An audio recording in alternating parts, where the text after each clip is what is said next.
ಶ್ರೀ ಗಣಪತಿ ಶಾರದಾ ಗುರುಭ್ಯೋ ನಮಃ.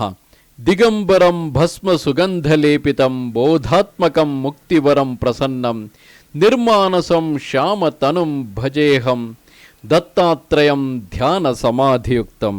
ಶ್ರೋತೃಗಳಿಗೆ ಶ್ರೀ ದತ್ತ ಭಾಗವತದ ಭಾಗ 1 ಆದಿಕಾಂಡ ಶ್ರೀ ದತ್ತ ಮಹಾತ್ಮೆಯಲ್ಲಿ ವೇದ ಧರ್ಮನು ದೀಪಕನಿಗೆ ಶ್ರೀ ದತ್ತಾತ್ರೇಯನ ಕಥಾರಂಭ ಮಾಡಿದ್ದು, ಕೌಶಿಕನ ವೃತ್ತಾಂತ, ಅತ್ರಿ ಆಶ್ರಮದಲ್ಲಿ ದತ್ತಾತ್ರೇಯನ ಜನನ ಹಾಗೂ ದತ್ತನ ಬಾಲ್ಯಲೀಲೆಗಳು ಎಂಬ 2ನೆಯ ಅಧ್ಯಾಯಕ್ಕೆ ಸ್ವಾಗತ.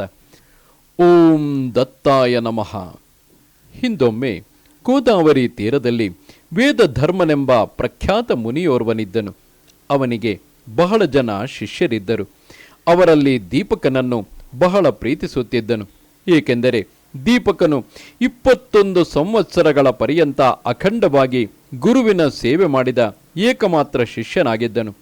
ಸರ್ವ ಪಾಪ ವಿಶುದ್ಧಾತ್ಮ ಶ್ರೀ ಗುರುಪಾದ ಸೇವನಾಥ್ ಎಂಬಂತೆ ಶ್ರೀ ಗುರುಪಾದ ಸೇವೆಯಿಂದ ಜೀವಿಯು ಸರ್ವ ಪಾಪಗಳಿಂದ ಮುಕ್ತನಾಗಿ ಪವಿತ್ರಾತ್ಮನೆಂದೆನಿಸುವನು ಎಂಬ ಅಚಲ ನಂಬಿಕೆ ಅವನದಾಗಿತ್ತು. ಹೀಗೆ ನಿರಂತರವಾಗಿ ಕಾಲಾನುಕಾಲದಿಂದ ಗುರು ಸೇವೆಯಲ್ಲಿ ತಲ್ಲೀನನಾದ ದೀಪಕನ ಮೇಲೆ ಸಂಪೂರ್ಣ ಗುರುಕೃಪೆಯಾಗಿತ್ತು. ಹೀಗಿರಲು ಒಂದು ದಿನ ವೇದ ಧರ್ಮನು ದೀಪಕನನ್ನು ಕುರಿತು, ಹೇ ಶಿಷ್ಯೋತ್ತಮನೇ, ನಿನ್ನ ನಿಷ್ಠೆಯ ಗುರು ಸೇವೆಗೆ ನಾವು ಬಹು ಸಂತುಷ್ಟರಾಗಿದ್ದೇವೆ. ಬಹುದಿನಗಳಿಂದ ನಮಗೆ ಯಾವ ಕೊರತೆಯಿಲ್ಲದ ರೀತಿಯಲ್ಲಿ ಭಕ್ತಿಯಿಂದ ನಮ್ಮ ಸೇವೆಗೈದಿರುವೆ. ಈಗ ನಿನಗೆ ಯಾವ ಇಚ್ಛೆ ಇದೆ ಹೇಳೆಂದು ಗುರುವು ಕೇಳುತ್ತಾನೆ. ಆಗ ದೀಪಕನು ಗುರುವನ್ನು ಕುರಿತು, ಹೇ ಗುರುದೇವ, ನಾನಿಂದು ಭವತಾಪದಿಂದ ಮುಕ್ತನಾದೆನು. ಸೂರ್ಯೋದಯವಾದಾಗ ಕತ್ತಲೆಯೋ ಅಳಿಯುವಂತೆ ನನಗೆ ಇಂದು ಜ್ಞಾನಸೂರ್ಯನ ಉದಯವಾಯಿತು. ಗುರುರಾಯ, ನನಗಿರುವುದು ಒಂದೇ ಒಂದು ಅಪೇಕ್ಷೆ. ಅದೇನೆಂದರೆ ಶ್ರೀ ದತ್ತಗುರುವಿನ ದಿವ್ಯವಾದ ಸುರಸ ಚರಿತ್ರೆಯನ್ನು ಭಕ್ತಿಯಿಂದ ಆಲಿಸುವುದು. ಅದೇ ತಾವು ನನಗೆ ಶ್ರವಣ ಮಾಡಿಸಬೇಕು. ಇದೊಂದೇ ನನ್ನ ಬಯಕೆ ಎಂದು ದೀಪಕನು ಕರುಣಾಮೂರ್ತಿಯಾದ ಗುರುವಿನಲ್ಲಿ ಬೇಡಿಕೊಳ್ಳುತ್ತಾನೆ. ಅದಕ್ಕೆ ಗುರುವಾದ ವೇದ ಧರ್ಮನು ಅತ್ಯಂತ ಹರ್ಷಚಿತ್ತನಾಗಿ, ಧನ್ಯ ಧನ್ಯ ಶಿಷ್ಯ ದೀಪಕ, ಶ್ರೀ ದತ್ತಗುರುರಾಜನ ಸತ್ಯ ಕಥೆಯ ಶ್ರವಣ ಮಾಡುವ ನಿನ್ನ ಇಚ್ಛೆಯು ಅತ್ಯಂತ ಹಿರಿದಾದದ್ದು. ನಿನ್ನ ಇಂತಹ ಅಪೇಕ್ಷೆಯಿಂದಾಗಿ ನನಗೂ ದತ್ತ ಮಹಾತ್ಮೆಯನ್ನು ಕೀರ್ತಿಸುವ ಭಾಗ್ಯ ಲಭಿಸಿತು. ಕೇಳೆಂದನು ಗುರುವರನು ಹರುಷದಲ್ಲಿ, ನುಡಿದನು ದತ್ತ ಮಹಾತ್ಮೆಯನ್ನು ಶಿಷ್ಯನಿಗೆ ಕರುಣದಲ್ಲಿ. ವೇದ ಧರ್ಮನು ದೀಪಕನನ್ನು ಕುರಿತು, ಶಿಷ್ಯೋತ್ತಮನೇ, ಪರಮಾತ್ಮನಾದ ದತ್ತಾತ್ರೇಯನು ಅನಂತನಾಗಿರುವನು. ಕೆಲವರು ಅವನನ್ನು ದತ್ತಾತ್ರೇಯನೆಂದು, ಕೆಲವರು ಅವನನ್ನು ಅನಸೂಯಾತ್ಮಜನೆಂದು, ಮತ್ತೆ ಕೆಲವರು ಅತ್ರಿ ಸುತನೆಂದು ಕರೆದರೆ, ಬಹು ಜನರು ಅವನನ್ನು ಪರಬ್ರಹ್ಮ ಸ್ವರೂಪನೆಂದು, ಅವಧೂತನೆಂದು, ಮತ್ತೆ ದಿಗಂಬರನೆಂದು, ವಿಶ್ವಾಂಬರನೆಂದು ಮುಂತಾದ ಹೆಸರುಗಳಿಂದ ಕರೆಯುವರು ಎಂದು ಹೇಳಲು, ದೀಪಕನು ಮತ್ತೆ ಗುರುವನ್ನು ಕುರಿತು, ಗುರುವರ್ಯ, ದೇವರ ದೇವನಾದ ದತ್ತಾತ್ರೇಯನು ಯಾವ ಕಾರಣಕ್ಕಾಗಿ ಭೂಮಿಯಲ್ಲಿ ತ್ರಿಮೂರ್ತಿ ರೂಪವಾಗಿ ಅವತಾರವನ್ನು ತಾಳಿದನು, ಅವನ ಲೀಲೆಗಳಾವುವು, ಹಾಗೂ ಆತನು ತನ್ನ ಶಿಷ್ಯರನ್ನು ಹೇಗೆ ಉದ್ಧರಿಸಿದನು ಎನ್ನುವ ಸಂಗತಿಯನ್ನು ಸಾಂಗವಾಗಿ ಹೇಳಲು ಬೇಡಿಕೊಂಡನು. ಇಂತು ದೀಪಕನ ಪ್ರಾರ್ಥನೆಯನ್ನು ಆಲಿಸಿದ ವೇದ ಧರ್ಮನು ಶ್ರೀ ದತ್ತ ಮಹಾತ್ಮೆಯನ್ನು ಹೇಳಲು ಅಣಿಯಾದನು. ಗುರುವು ಕಲ್ಪತರುವಾಗಲೂ ಶಿಷ್ಯನು ಕರುವಾದನು. ಆಗ ಗುರುವರನು ಶಿಷ್ಯನನ್ನು ಕುರಿತು, ಶಿಷ್ಯನೇ, ಕೇಳೆಂದನು ದತ್ತ ಗುರುವರನ ಸತ್ಕಥೆಯನ್ನು. ಶಿಷ್ಯನೇ, ಪೂರ್ವದಲ್ಲಿ ಭಾರ್ಗವನು ತನ್ನ ಬಹುಕಾಲದ ತಪಸ್ಸಿನ ಫಲದಿಂದಾಗಿ ಅವನಿಗೆ ಒಂದು ಗಂಡು ಮಗು ಜನಿಸುತ್ತದೆ. ಆ ಮಗುವಿಗೆ ಬಹು ಪರಿಶ್ರಮದಿಂದ ವೇದಾಧ್ಯಯನದ ಪ್ರಯತ್ನ ಮಾಡುವ ತಂದೆಯ ಪರಿಶ್ರಮವನ್ನು ನೋಡಿದ ಮಗು ಒಂದು ದಿನ ತಂದೆಯನ್ನು ಕುರಿತು, ಹೇ ತಂದೆಯೇ, ನೀನೇಕೆ ನನಗಾಗಿ ಎಷ್ಟು ಶ್ರಮ ಪಡುತ್ತಿರುವೆ ಎಂದಾಗ ಆ ಭಾರ್ಗವನು, ಮಗನೇ, ನೀನೋರ್ವ ವೇದ ಪಂಡಿತನಾಗಿ ಲೋಕವಿಖ್ಯಾತನಾಗಬೇಕು ಎಂಬುದೇ ನನ್ನ ಹಂಬಲವೆಂದೆನಲು ಮತ್ತೆ ಮಗನು ತಂದೆಯನ್ನು ಕುರಿತು, ತಂದೆಯೇ, ಹಿಂದೆ ನಾನೋರ್ವ ಬ್ರಾಹ್ಮಣನಾಗಿ ಜನಿಸಿ ಸರ್ವವಿದ್ಯಾ ಪಾರಂಗತನಾದ ನನಗೆ ಪೂರ್ವಾಭ್ಯಾಸದ ಬಲದಿಂದ ನನ್ನ ಸ್ಮೃತಿಪಟಲದಲ್ಲಿ ಇನ್ನೂ ಆ ವಿದ್ಯೆಯು ಹಾಗೆಯೇ ಉಳಿದುಕೊಂಡಿದೆ. ಈಗ ನನ್ನಲ್ಲಿ ವಿರಕ್ತಿ ಭಾವವು ಜಾಗೃತವಾಗಿ ಪರಮ ಶಾಂತಮಯವಾಗಿದೆ. ಅಲ್ಲದೆ ನಾನೀಗ ಸಾಧಿಸಬೇಕಾದುದೆಲ್ಲವನ್ನೂ ಸಾಧಿಸಿದ್ದೇನೆ. ನನ್ನಲ್ಲಿ ಸಾಧಿಸಬೇಕಾದುದು ಯಾವುದೂ ಇಲ್ಲ. ಅದನ್ನೆಲ್ಲ ವಿನಯಪೂರ್ವಕವಾಗಿ ವಿವರಿಸುವೆನು ಎಂದನು. ಮಗನ ನುಡಿಗಳನ್ನು ಕೇಳಿ ತಂದೆಗೆ ವೈರಾಗ್ಯ ಭಾವ ಉಂಟಾಗಿ ಮಗನಿಗೆ ಜ್ಞಾನೋಪದೇಶ ಮಾಡಲು ಬೇಡಿದನು. ತಂದೆಯ ಮಾತನ್ನು ಕೇಳಿ ಮಗನಿಗೆ ಬಹು ಸಂತಸವಾಗಿ ಹರ್ಷದಲ್ಲಿ ತಂದೆಯನ್ನು ಕುರಿತು, ಹೇ ತಂದೆಯೇ, ಹಿಂದೆ ಶ್ರೀ ದತ್ತಾತ್ರೇಯನು ಕಾರ್ತವೀರ್ಯಾರ್ಜುನನಿಗೆ ಬೋಧಿಸಿದ ಯೋಗಾಭ್ಯಾಸದ ತತ್ವವನ್ನು ಹೇಳುವೆನೆಂದನು. ಅಷ್ಟರಲ್ಲಿ ತಂದೆಯು ಮಗನ ಮಾತನ್ನು ಕೇಳಿ, ಮಗನೇ, ಶ್ರೀ ದತ್ತಾತ್ರೇಯನೆಂದರೆ ಯಾರು, ಕಾರ್ತವೀರ್ಯನು ಯಾರು, ಇದೆಲ್ಲವನ್ನು ಸಾಂಗವಾಗಿ ಹೇಳೆನ್ನಲು ಮಗನು ಅರುಹಿದನು. ತಂದೆಗೆ ದತ್ತನ ಸುರಸ ಚರಿತೆಯನು, ಮುಂದೆ ಅದನ್ನೇ ಅರುಹಿದನು ಇತ್ತ ವೇದ ಧರ್ಮನು ದೀಪಕನಿಗೆ. ಶಿಷ್ಯ ದೀಪಕನೇ, ಹಿಂದೊಮ್ಮೆ ಪ್ರತಿಷ್ಠಾನಗರದಲ್ಲಿ ಕೌಶಿಕ ಬ್ರಾಹ್ಮಣನಿದ್ದನು. ವಿಷಯ ಲೋಲುಪನಾದ ಅವನು ಯಾವಾಗಲೂ ವೇಶ್ಯಾಗ್ರಹದಲ್ಲಿ ಇರುತ್ತಿದ್ದನು. ಹೀಗಿರಲು ಬರಬರುತ್ತಾ ಅವನಿಗೆ ಕುಷ್ಠರೋಗವು ವ್ಯಾಪಿಸಿತು. ಅದರಿಂದಾಗಿ ಅವನ ದೇಹಕಾಂತಿಯು ಕೊಂದಿ ಹೋಗಿ ಅವಯವಗಳು ವಿಕಾರವಾದವು. ಇಂಥ ದುರ್ನಡತೆ ಹಾಗೂ ಅವನಿಗೆ ಆವರಿಸಿದ ಮಹಾವ್ಯಾಧಿಯಿಂದಾಗಿ ಎಲ್ಲರೂ ಅವನನ್ನು ತಿರಸ್ಕರಿಸಿದರು. ಹೀಗಾಗಿ ಬಹು ನೊಂದುಕೊಂಡ ಕೌಶಿಕನಿಗೆ ಮನೆಯ ನೆನಪಾಗಿ ತಡ ಮಾಡದೆ ಮನೆಗೆ ಬರುತ್ತಾನೆ. ಮನೆಯಲ್ಲಿ ಮಹಾಪತಿವ್ರತೆಯಾದ ಅವನ ಧರ್ಮಪತ್ನಿ ಶಾಂಡಿಲನಿಯು ಪತಿಯನ್ನು ಆದರದಿಂದ ಕರೆದು ಪತಿಯು ರೋಗಪೀಡಿತನಾದುದನ್ನು ಕಂಡು ಪರಿಪರಿಯಿಂದ ಉಪಚರಿಸುವಳು. ಹೀಗೆಯೇ ಹಲವು ದಿನ ಸಾಗುತ್ತಿರಲು ಪತಿ ಕೌಶಿಕನ ರೋಗವು ಅಲ್ಪ ಸ್ವಲ್ಪ ವಾಸಿಯಾಗುತ್ತದೆ. ಆಗ ಮತ್ತೆ ಅವನಿಗೆ ವೇಶ್ಯೆಯ ಸಂಗ ಮಾಡಲು ಬಯಕೆಯುಂಟಾಗುತ್ತದೆ. ಹುಟ್ಟು ಕುರುಡನಿಗೆ ಹುಚ್ಚು ತಗುಲಲು ಅವನು ಮನಬಂದ ರೀತಿಯಲ್ಲಿ ಓಡಾಡುವಂತೆ ಆತನ ಸ್ಥಿತಿಯಾಗುತ್ತದೆ. ವಿಷಯ ಭ್ರಾಂತಿಯು ಅವನ ಅಂತಃಕರಣದ ಮೇಲೆ ವಿಜಯ ಸಾಧಿಸುತ್ತದೆ. ಹೀಗಾಗಿ ವಿಷಯಾತಿರೇಕದ ಆ ಕೌಶಿಕನು ಮತ್ತೆ ವೇಶ್ಯೆಯರಲ್ಲಿಗೆ ಹೋಗಲು ಆತುರನಾಗುತ್ತಾನೆ. ಆದರೆ ಅಲ್ಲಿಯವರೆಗೆ ಹೋಗಲು ಅಸಾಧ್ಯವೆಂದರಿತ ಅವನು ತನ್ನ ಪತ್ನಿಯನ್ನು ಕುರಿತು ತನ್ನನ್ನು ವೇಶ್ಯಾಗ್ರಹಕ್ಕೆ ಒಯ್ಯಲು ಆಗ್ರಹಪಡಿಸುತ್ತಾನೆ. ಮಹಾಪತಿವ್ರತೆಯಾದ ಕೌಶಿಕನ ಪತ್ನಿಯು ಪತಿಯ ಆಜ್ಞೆಯನ್ನು ಶಿರಸಾವಹಿಸಿದಳು. ರಾತ್ರಿಯಾಗಲು ಪತಿಯನ್ನು ಹೆಗಲ ಮೇಲೆ ಹೊತ್ತು ಕತ್ತಲಲ್ಲಿ ನಡೆದಳು. ಹೀಗೆಯೇ ಎಡವುತ್ತಾ ಕಲ್ಲು ಬಂಡೆಗಳಲ್ಲಿ ಹಾಯ್ದು ಹೋಗುವಾಗ ದಾರಿಗೆ ಎದಿರಾಗಿ ಬರುತ್ತಿರುವ ಮಾಂಡವ್ಯ ಹೆಸರಿನ ತಪೋಮುನಿಯೋರ್ವನಿಗೆ ಕೌಶಿಕನ ಕಾಲು ತಾಗುತ್ತದೆ. ಒಡನೆಯೇ ಕ್ರೋಧಗೊಂಡ ಆ ಮುನಿಯು, ಯಾವಾತನ ಕಾಲು ನನ್ನ ತಲೆಗೆ ತಾಗಿದೆಯೋ ಅವನ ತಲೆಯೊಡೆದು ಸೂರ್ಯ ಉದಯಿಸುವುದರೊಳಗಾಗಿ 1000 ಹೋಳಾಗಲಿ ಎಂದು ಶಾಪವನ್ನು ನೀಡುತ್ತಾನೆ. ಅವನ ಶಾಪವಾಣಿಯು ಕೌಶಿಕ ಪತ್ನಿಯ ಕಿವಿಗೆ ಬೀಳಲು ಅವಳು ಅತ್ಯಂತ ಕಳವಳಗೊಂಡು ಮಾಂಡವ್ಯನು ತನ್ನ ಪತಿಗೆ ನೀಡಿದ ಶಾಪವನ್ನು ಹಿಂತೆಗೆದುಕೊಳ್ಳಲು ಪರಿಪರಿಯಾಗಿ ಬೇಡಿಕೊಳ್ಳುತ್ತಾಳೆ. ಆದರೆ ಕ್ರೋಧಗೊಂಡ ಮಾಂಡವ್ಯನು ಆಕೆಯ ವಿನಂತಿಯನ್ನು ತಿರಸ್ಕರಿಸಿ ಭರಭರನೆ ಮುಂದೆ ಸಾಗುತ್ತಾನೆ. ಆಗ ಮಹಾಪತಿವ್ರತೆಯಾದ ಕೌಶಿಕ ಪತ್ನಿಯು ಕೂಡಲೇ ಸೂರ್ಯದೇವನನ್ನು ಕುರಿತು, ಎಲೈ ಸೂರ್ಯದೇವನೇ, ನಾನು ಮಹಾಪತಿವ್ರತೆಯದ್ದದ್ದು ನಿಜವೇ, ಆದರೆ ನಾಳೆಯಿಂದ ನೀನು ಉದಯಿಸಲೇಬೇಡ ಎಂದು ಗುಡುಗುತ್ತಾಳೆ.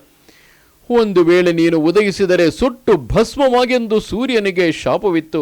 ಅತ್ತ ಕೌಶಿಕನ ಮನೋವಾಂಛಿತವನ್ನು ಪೂರೈಸಿದ ನಂತರ ಮತ್ತೆ ಪತಿಯನ್ನು ಹೊತ್ತುಕೊಂಡು ತನ್ನ ಮನೆಗೆ ಪತ್ನಿಯು ವಾಪಸ್ಸಾಗುತ್ತಾಳೆ. ಇಷ್ಟಾದರೂ ಕೌಶಿಕನಲ್ಲಿ ಯಾವುದೇ ತರಹದ ಸದ್ವಿಚಾರಗಳು ಹೊಳೆಯಲಿಲ್ಲ. ಅತ್ತ ಮಹಾಪತಿವ್ರತೆಯಾದ ಕೌಶಿಕ ಪತ್ನಿಯ ಶಾಪವು ಘೋರವಾಗಿತ್ತು. ಆಕೆಯ ಶಾಪದ ಭೀತಿಯಿಂದಾಗಿ ಸೂರ್ಯನು ಮಾರನೆಯ ದಿನದಿಂದ ಉದಯಿಸದಾದನು. ಅದರಿಂದಾಗಿ 3 ಲೋಕಗಳು ಅಂಧಕಾರದಲ್ಲಿ ಮುಳುಗಿ ಲೋಕದ ಸರ್ವ ಕಾರ್ಯಕಲಾಪಗಳು ಕಟ್ಟಾದವು. ಪಶು ಪಕ್ಷಿ ಸಂಕುಲವು ಚಡಪಡಿಸ ಹತ್ತಿದವು. ಮಹಾಮುನಿಗಳ ತಪಸ್ಸುಗಳೆಲ್ಲ ವಿಘ್ನ ಕಾಣಲು ದೇವತೆಗಳು ಚಿಂತೆಗೀಡಾಗುವರು. ತಡ ಮಾಡದೆ ದೇವತೆಗಳೆಲ್ಲರೂ ಕೂಡಿಕೊಂಡು ಬ್ರಹ್ಮನಲ್ಲಿಗೆ ಹೋದರು. ಬ್ರಹ್ಮನು ತನ್ನ ಅಂತರ್ದೃಷ್ಟಿಗೆ ಕಾಣಲಾಗಿ, ಇದು ಮಹಾಪತಿವ್ರತೆಯಾದ ಕೌಶಿಕ ಪತ್ನಿಯ ಕಠೋರ ಶಾಪದಿಂದಾಗಿ ಸೂರ್ಯನು ಹೆದರಿ ಉದಯಿಸದೇ ಇರುವನು.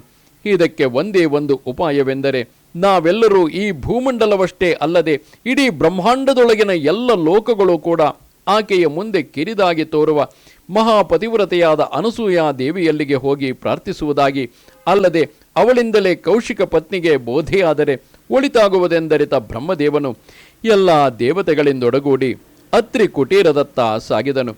ಅತ್ರಿ ಕುಟೀರಕ್ಕೆ ಬಂದಾಕ್ಷಣವೇ ದೇವತೆಗಳಿಂದೊಡಗೂಡಿದ ಬ್ರಹ್ಮದೇವನ ಸಹಿತ ಎಲ್ಲರೂ ಅತ್ರಿ ಅನಸೂಯಾದೇವಿಯನ್ನು ವಂದಿಸುತ್ತಾ, ತಾಯಿ ಅನಸೂಯಾದೇವಿಯೇ, ನಿನ್ನ ದರ್ಶನ ಭಾಗ್ಯದಿಂದಾಗಿ ನಾವೆಲ್ಲರೂ ಎಂದು ಧನ್ಯರಾದೆವು. ಮಹಾಪತಿವ್ರತೆಯಾದ ಕೌಶಿಕ ಪತ್ನಿಯ ಶಾಪದಿಂದಾಗಿ ಸೂರ್ಯನು ಉದಯಿಸದೆ ಮರೆಯಾಗಿಹನು. ಇದರಿಂದಾಗಿ ಧರೆಯ ಕಾರ್ಯಗಳು ನಿಂತು ಹೋಗಿ ಜೀವ ಜಂತುಗಳ ಚಲನವಲನಗಳು ಕಟ್ಟಾಗಿ ಹೋಗಿವೆ. ತಾಯೇ, ಲೋಕದ ಸಂಕಷ್ಟವನ್ನು ನಿವಾರಿಸಲು ನೀನೊಬ್ಬಳೇ ಸಮರ್ಥಳು. ಇಂದಿಗೆ 10 ದಿನಗಳಿಂದ ಅಂಧಕಾರದಲ್ಲಿ ಮುಳುಗಿದ ಈ ಲೋಕ ಪಾಲನೆಗಾಗಿ ಏನಾದರೊಂದು ಉಪಾಯದಿಂದ ಕೌಶಿಕ ಪತ್ನಿಯನ್ನು ಸಮಾಧಾನಗೊಳಿಸಿ ಸೂರ್ಯನು ಉದಯವಾಗುವಂತೆ ಮಾಡೆಂದೆನಲು. ದೇವತೆಗಳ ಪ್ರಾರ್ಥನೆಯಿಂದ ಸಂತುಷ್ಟಳಾದ ಅನಸೂಯಾದೇವಿಯು ನಡೆಯಿರೆಂದಳು ಎಲ್ಲರನ್ನು. ಬಂದಿಹರು ಎಲ್ಲರೂ ಕೌಶಿಕ ಪತ್ನಿ ಇರುವಲ್ಲಿಗೆ ಅತ್ತ ತನ್ನ ಮನೆ ಬಾಗಿಲಿಗೆ ಬಂದ ಮಹಾಸತಿ ಅನಸೂಯೆಯೊಂದಿಗೆ ಸುರಶ್ರೇಷ್ಠರನ್ನು ಕಂಡ ಕೌಶಿಕ ಪತ್ನಿಗೆ ಪರಮಾನಂದವೂ ಆಶ್ಚರ್ಯವೂ ಏಕಕಾಲಕ್ಕೆ ಆಗುತ್ತದೆ. ತಡಮಾಡದೆ ಅವಳು ಓಡೋಡಿ ಬಂದು ಅನಸೂಯೆಗೆ ನಮಸ್ಕರಿಸಿ ಆಲಂಗಿಸುವಳು. ಅಲ್ಲದೆ ಭಕ್ತಿಯಿಂದ ದೇವತೆಗಳಿಗೆ ವಂದಿಸಿ ಸ್ವಾಗತಿಸುತ್ತಾ ಅನಸೂಯೆಯೊಂದಿಗೆ ಕುಶಲೋಪರಿಯ ಮಾತುಗಳನ್ನಾಡಲು ಕೌಶಿಕ ಪತ್ನಿಯನ್ನು ಕುರಿತು ಅನಸೂಯೆಯು ಮಹಾಸಾಧ್ವಿಯೇ, ಜಗತ್ತಿನಲ್ಲಿ ಮಹಾಪತಿವ್ರತೆಯರ ಮಾತು ಎಂದಿಗೂ ಮಿಥ್ಯವಾಗಲಾರದು. ಅಂತೆಯೇ ನಿನ್ನ ಮಾತು ಪರಮ ಸತ್ಯವಾಯಿತು ಎನ್ನುತ್ತಾ ಕೌಶಿಕ ಪತ್ನಿಗೆ ಸತಿ ಧರ್ಮವನ್ನು ಅರುಹುವಳು. ಆಗ ಕೌಶಿಕ ಪತ್ನಿಯು ಕರಜೋಡಿಸಿ ಧನ್ಯತಾ ಭಾವವನ್ನು ಬೀರಲು ಮತ್ತೆ ಅನಸೂಯೆಯು ತನ್ನ ಮಾತಿಗೆ ಮುಂದುವರಿಸಿ, ಮಹಾಸಾಧ್ವಿಯೇ, ನೀನು ನೀಡಿದ ಶಾಪದಿಂದಾಗಿ ಜಗತ್ತೆಲ್ಲವೂ ಕತ್ತಲಲ್ಲಿ ಮುಳುಗಿದೆ. ಅಲ್ಲದೆ ಸಕಲ ಚರಾಚರ ಜೀವಿಗಳ ಚಲನವಲನಗಳು ನಿಂತು ಹೋಗಿವೆ. ಆದ್ದರಿಂದ ಸೂರ್ಯನನ್ನು ಉದಯಿಸುವಂತೆ ಮಾಡಬೇಕೆಂದಳು. ಅತ್ತ ಕೌಶಿಕ ಪತ್ನಿಯು, ಅಮ್ಮ, ಮಾಂಡವ್ಯ ಋಷಿಯ ಶಾಪವು ಕಠಿಣವಾದದ್ದು. ಸೂರ್ಯನು ಉದಯವಾಗಲು ನನ್ನ ಪತಿಯು ಸಾಯುವನು. ಆಗ ನನ್ನ ಮಾಂಗಲ್ಯ ಭಾಗ್ಯದ ಗತಿಯೇನು ಎಂದು ದುಃಖದಲ್ಲಿ ನುಡಿದಳು. ಎಲ್ಲವನ್ನು ಬಲ್ಲ ಮಹಾಮಾತೆ ಅನಸೂಯೆಯು ಆಕೆಯನ್ನು ಸಮಾಧಾನದಿಂದ ಪರಿಪರಿಯಾಗಿ ಮತ್ತೆ ಮುಂದಿನದನ್ನು ಹೇಳುತ್ತಾ ತನ್ನ ಗಂಡನನ್ನು ಮರಳಿ ಜೀವಂತ ಮಾಡುವುದಾಗಿ ವಚನ ನೀಡುತ್ತಾಳೆ. ನಂತರ ಕೌಶಿಕ ಪತ್ನಿಯು ಸಮಸ್ತ ಜಗತ್ತಿನ ಉಳಿವಿಗಾಗಿ ಸೂರ್ಯನನ್ನು ಉದಯಿಸುವಂತೆ ಪ್ರಾರ್ಥಿಸುತ್ತಾಳೆ. ಸೂರ್ಯನು ಮೆಲ್ಲನೆ ಮೇಲೇಳಲು ಕೌಶಿಕನ ತಲೆಯೊಡೆದು 1000 ಹೋಳಾಗಿ ಎಲ್ಲರೆದುರಿಗೆ ಕೌಶಿಕನು ಪ್ರಾಣ ನೀಗುತ್ತಾನೆ.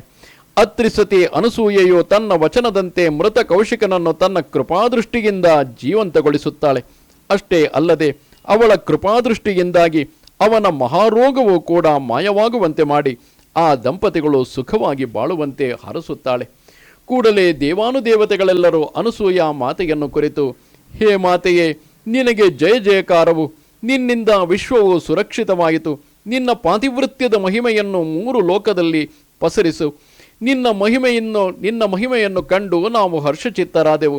ನಿನ್ನ ಇಚ್ಛಿತ ವರವನ್ನು ಕೇಳೆಂದೆನಲು ಜಗದಂಬೆಯಾದ ತಾಯಿ ಅನಸೂಯ ಮಾತೆಯು ದೇವತೆಗಳನ್ನು ಕುರಿತು, ಸುರಶ್ರೇಷ್ಠರೇ, ಒಂದು ವೇಳೆ ವರವನ್ನು ನೀಡುವುದೇ ಆದರೆ ನನ್ನ ಪತಿಭಕ್ತಿಯನ್ನು ಸ್ಥಿರವಾಗಿರಿಸಿರಿ. ಹಾಗೂ ಹರಿಹರ ಬ್ರಹ್ಮರು ನನಗೆ ಮಕ್ಕಳಾಗಿ ಜನಿಸಲಿ ಎಂದು ವರವನ್ನು ಬೇಡಲು ದೇವತೆಗಳು ಅತ್ಯಂತ ಹರ್ಷಚಿತ್ತರಾಗಿ ತಥಾಸ್ತು ಎಂದು ತಮ್ಮ ತಮ್ಮ ಲೋಕಕ್ಕೆ ಗಮನ ಮಾಡಿದರು. ಇತ್ತ ಅನಸೂಯ ಮಾತೆಯು ತನ್ನ ಪತಿಯೊಂದಿಗೆ ಆಶ್ರಮಕ್ಕೆ ಹಿಂದಿರುಗಿದಳು. ಮುಂದೆ ಅನತಿ ಕಾಲದಲ್ಲಿಯೇ ದೇವತೆಗಳು ಅರಪ್ರಧಾನದಿಂದಾಗಿ ತ್ರಿಮೂರ್ತಿಗಳು ಅನಸೂಯ ಮಾತೆಯ ಉದರದಲ್ಲಿ ಮಗುವಾಗಿ ಬೆಳೆಯತೊಡಗಿದರು. ಆಕೆಯ ಗರ್ಭವು ದಿನೇ ದಿನೇ ಬೆಳಗತೊಡಗಲು ಆಕೆಯು ಹಲವು ಬಗೆಯ ಅಲೌಕಿಕ ಅನುಭವಗಳನ್ನು ಕಾಣತೊಡಗಿದಳು. ನಿದ್ರೆಯಲ್ಲಿ ದೇವತೆಗಳು ಬಂದು ನಿಂತಂತೆ ತನ್ನನ್ನು ಆರಾಧಿಸುವಂತೆಯೂ ಕನಸು ಕಾಣುತ್ತಿದ್ದಳು.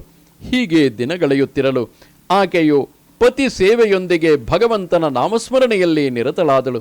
ಹೀಗಿರಲು ಮುಂದೆ ಆಕೆಗೆ 9 ಮಾಸಗಳು ತುಂಬಿದವು. ಇಂತಿರಲು ಮಾರ್ಗಶಿರ ಮಾಸದ ಮೃಗ ನಕ್ಷತ್ರಯುಕ್ತ ಪ್ರದೋಷ ಕಾಲದ ಬುಧವಾರದಂದು ಮಹಾಪತಿವ್ರತೆಯಾದ ಅನಸೂಯ ಮಾತೆಯ ಚಿದ್ಗರ್ಭದಿಂದ ಗಂಡು ಮಗುವೊಂದು ಜನಿಸುತ್ತದೆ. ಅಂದು ಹುಣ್ಣಿಮೆಯ ಶುಕ್ಲಪಕ್ಷವಾದುದರಿಂದ ಭೂಮಂಡಲವು ಚಂದ್ರನಿಂದ ಬೆಳಗುತ್ತಿರುತ್ತದೆ.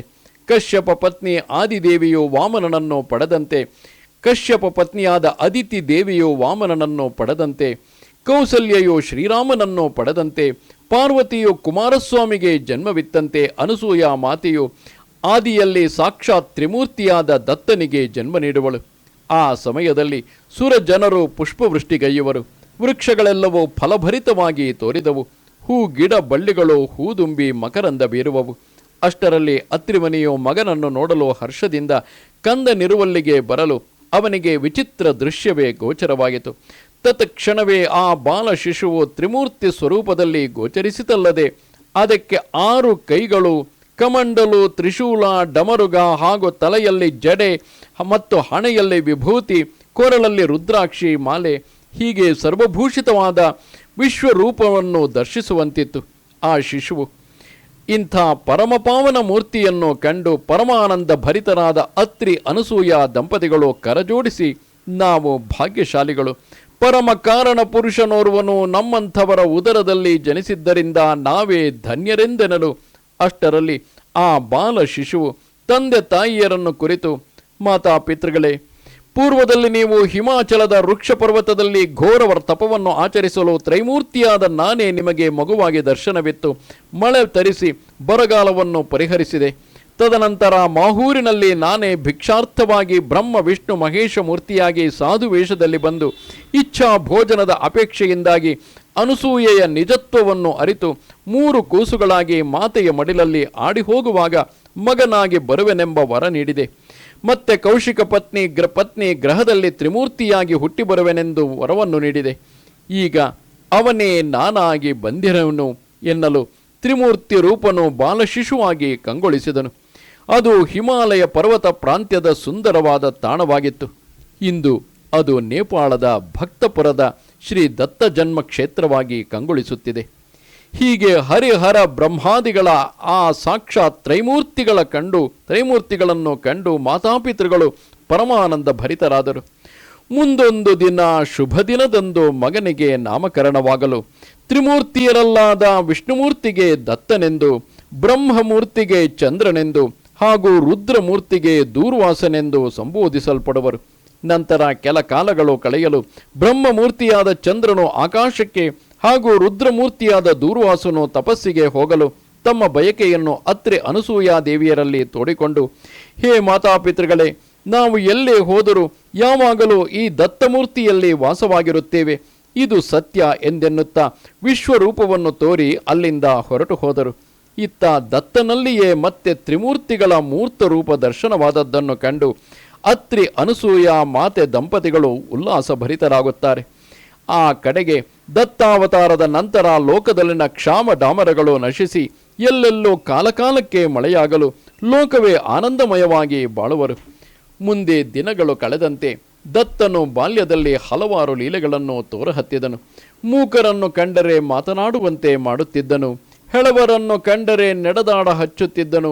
ಬರಗಾಲದ ಬಿರು ಬಿಸಿಲಿನಲ್ಲಿ ಮಳೆ ತರಿಸಿ ಲೋಕವೇ ಆನಂದಭರಿತವಾಗುವಂತೆ ಮಾಡುತ್ತಿದ್ದನು. ಏನು ಹೇಳಲಿ ದತ್ತನ ಲೀಲೆಗಳು. ತಾನು ನಿಸ್ಸಂಗಿಯಾಗಿದ್ದರೂ ಹಲವಾರು ಋಷಿವರರೊಂದಿಗೆ ವಿನೋದಕ್ಕಾಗಿ ಆಟವಾಡುತ್ತಿದ್ದನು. ತಾಯಿಯು ಊಟಕ್ಕೆಂದು ಕರೆಯ ಬಂದರೆ ದೂರ ದೂರ ಓಡುತ್ತಿದ್ದನು. ಮತ್ತೆ ತಾನಾಗಿಯೇ ಬಂದು ತಾಯಿಯಿಂದ ಮಾತೃವಾತ್ಸಲ್ಯವನ್ನು ಅನುಭೋಗಿಸುತ್ತಿದ್ದನು.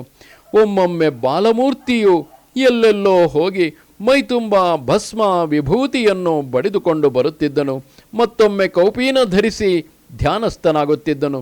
ಮಗದೊಂದು ಕಡೆ ಪಿಂಗಲ ನಾಗ ಸಾಧ್ಯರೇಣ್ಯರನ್ನು ಕರೆದು ಅವರಿಗೆ ತತ್ವೋಪದೇಶವನ್ನು ಮಾಡಿ ಉದ್ಧರಿಸುತ್ತಿದ್ದನು. ಮುನಿಕುಮಾರರನ್ನು ಕರೆದು ಪರಾವಿದ್ಯೆಯನ್ನು ಕಲಿಸಿ ಅಲೌಕಿಕ ಮಹಿಮೆಯನ್ನು ತೋರಿದನು. ಇದೆಲ್ಲವನ್ನು ಕಂಡು ದೇವತೆಗಳು ಆಕಾಶದಲ್ಲಿಯೇ ನಿಂತು, ಹೇ ಪರಾತ್ಪರ, ಹೇ ಆದಿ ಅನಾದಿಯೇ, ಮಹಾಮಹಿಮನೆ, ಸದಾನಂದನನೇ, ಸರ್ವಜ್ಞ ಮೂರ್ತಿಯೇ, ನಿರಂಜನ ನಿರ್ಗುಣ ನಿರಾಕಾರನೇ, ನಿನ್ನ ಅವತಾರದಿಂದಾಗಿ ಧರೆಯು ಪಾವನವಾಯಿತು, ನಿನಗೆ ಜಯ ಜಯವಾಗಲಿ ಎಂದೆನ್ನುವಲ್ಲಿಗೆ ದತ್ತನಿಗೆ 8 ವರ್ಷ ತುಂಬಿದವು. ಸಕಲ ಮುನಿಜನ ಸುಜನರಿಗೆ ಕರೆಯಿಸಿ ಶ್ಲೋಕ ನಿಯಮದಂತೆ ಬಾಲ ದತ್ತನ ಮುಂಜಿವೆಯೂ ಮಾಡಿರಲು ಒಟ್ಟು ದತ್ತನು ಭಿಕ್ಷಾವೃತ್ತಿಗಳಿದನು. ದೇವಾನು ದೇವತೆಗಳು ಹೂಮಳೆಗೈದರು. ಏನು ಹೇಳಲಿ ಬಾಲ ಚಿದ್ಘನ ಮೂರುತಿಯ, ಮೇರುವಿನಲ್ಲಿ ಮೇರುವು ಮಹಾಮೇರುವಾಗಿಹನು.